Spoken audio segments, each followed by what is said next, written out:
It's Momo Monday, and you know what to do. Breathe in.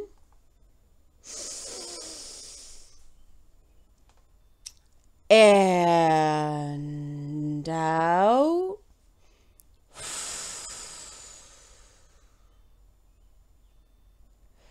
And breathe in.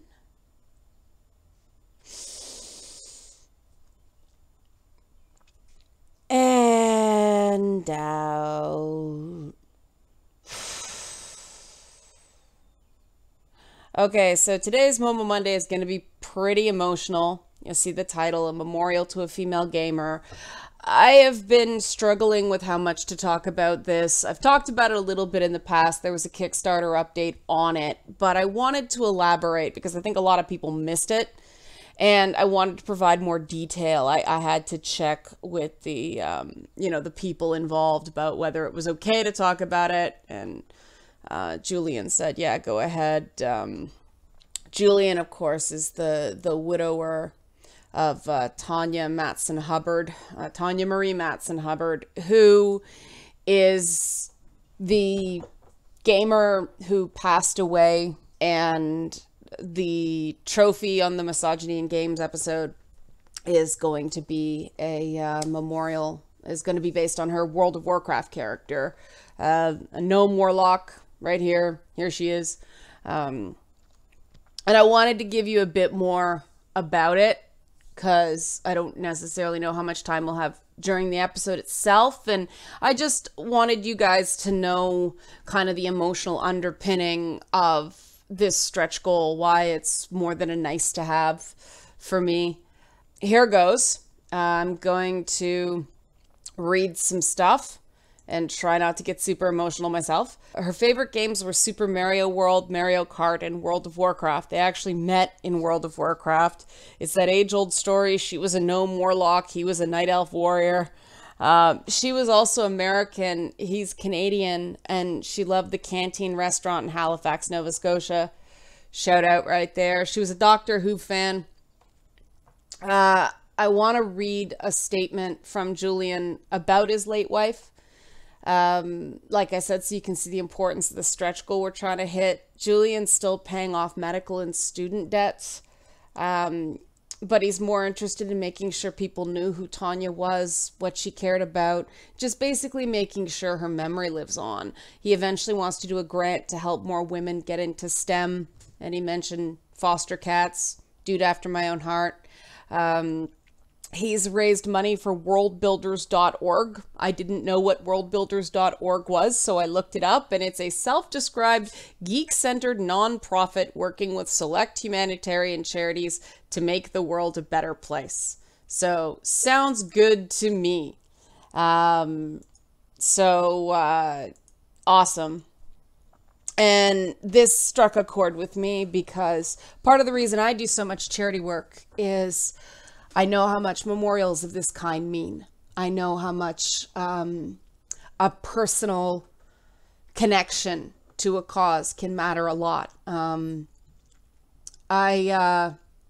still feel a small amount of, I don't know if responsibility is the right word, but a desire to make something good out of something bad because of my friend Aparna, who died in a terrorist attack when she was 7 and I was 6 years old.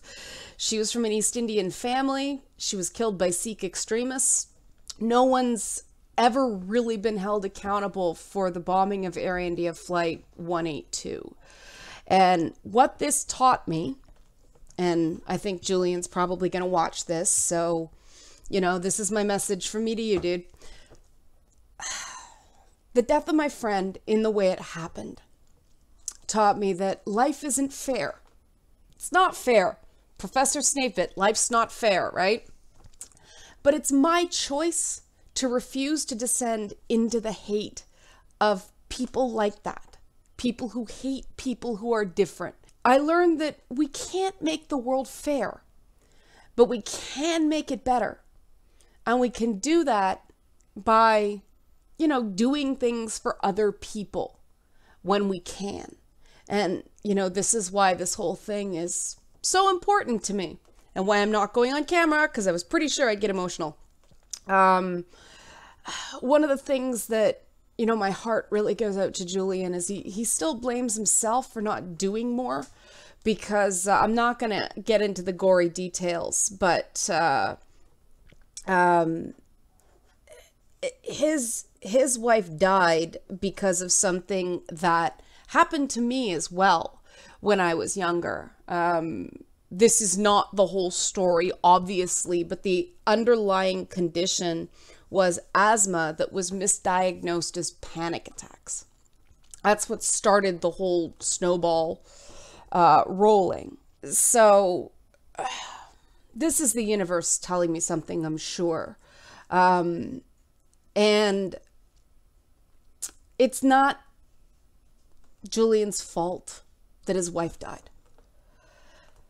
But feeling responsible is a part of the process of grief. It's trying to make sense out of something that just doesn't make sense. Human brains try to create patterns. And so life's not fair is a really powerless position at first. And so your brain fights it. And when my friend Aparna died, kids at school said absolutely horrible things about her, said she was smoking on the plane, which doesn't make any sense. They tried to give her all these fake moral transgressions so that they didn't have to deal with the injustice, the sheer just shit happens element of this stuff. We do our best to prevent this stuff. We can't eliminate all injustice, and we can't eliminate all tragedy, and we can't eliminate all cruelty. We just have to minimize it. And, it's easy to say everyone has their time. It's easy to say, well, it just, that wasn't their destiny. But it's hard to believe that we're completely incapable of changing things for the better. And so I really want to do something for this guy. And it's small, it's, some people might say it's meaningless. What does it really matter in the grand scheme of things? But it's one person. And it's a group of us, because this is something we have to do together. So it's, what is it up to now? 452 people? Yeah, 452 people right now saying your life, your story, Tanya's life, Tanya's story matters, right? And that's why I want to read you this stuff. It's he said at first, when he found out about the Lady Bits project, he said, I just saw that and thought of the times we talked about how WoW treated their characters, how people went nuts when they discovered Samus was a girl. Tanya, he says, opened his eyes to a lot. He thought this is definitely something Tanya would have wanted to show her son to get him thinking. And of course, that just kicks me in the feels. Like, oh man. All of a sudden this project I'm trying to keep goofy so I don't stress about it. It's got some importance to it in that regard. It can. And this, beyond that, this is what he said about why this project is important to him.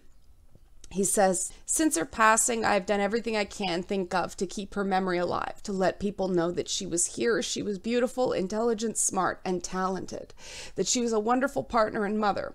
I've gotten a shout out on a podcast we used to listen to. Her name will appear on the DS9 Indiegogo project. She loved DS9. One of her favorite restaurants, the Canteen, will have a brick wall with her name on it and that of other Kickstarter backers. All this is to say that what it means to me is that I'm making damn sure people know Tanya Marie Matson existed, that she was my whole world and she was so many things, but she was also a gamer through and through. She always hated being told she couldn't possibly game that well, yet at one time she was one of the top warlocks on Khadgar in WoW. It means that someone cared enough to listen, to let me tell people about her, what she thought, what she could do, how much I miss her. I'm still struggling with this, but it feels like one more step towards atonement. I realize it's not my fault, but it will be a long time yet before I don't think it was a colossal failure as a husband and human. And that's why I'm doing this, and I'm sure I butchered the names of the WoW stuff, because I read the words, I don't hear the words.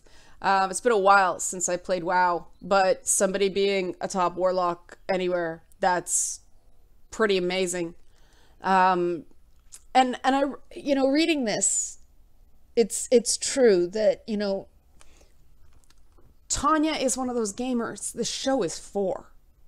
It's for all gamers, obviously, but it's getting out of that miserable victim narrative, that we're just preyed upon. It seems like a modern day equivalent of, big Little Red Riding Hood going through the woods and stumbling upon the big bad wolf and I'm trying to eat her.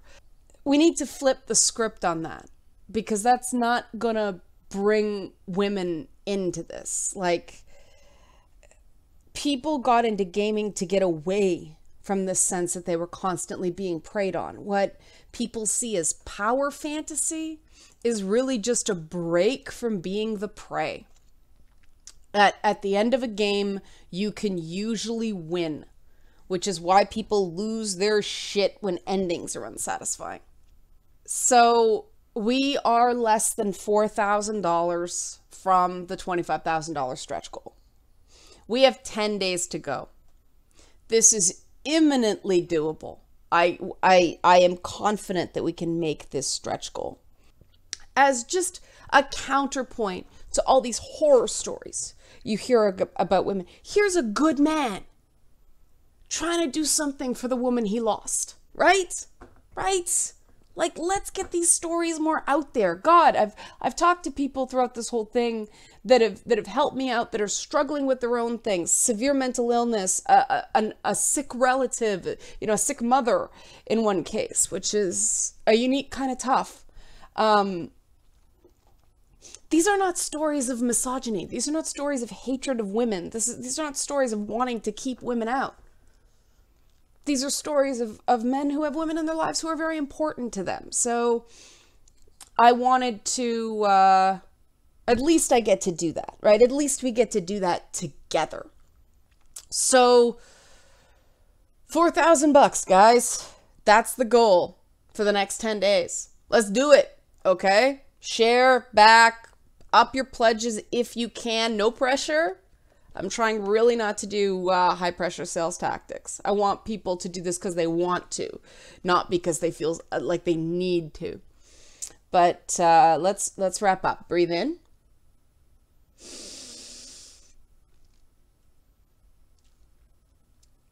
And out.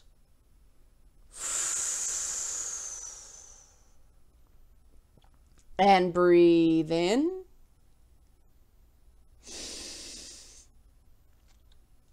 And out.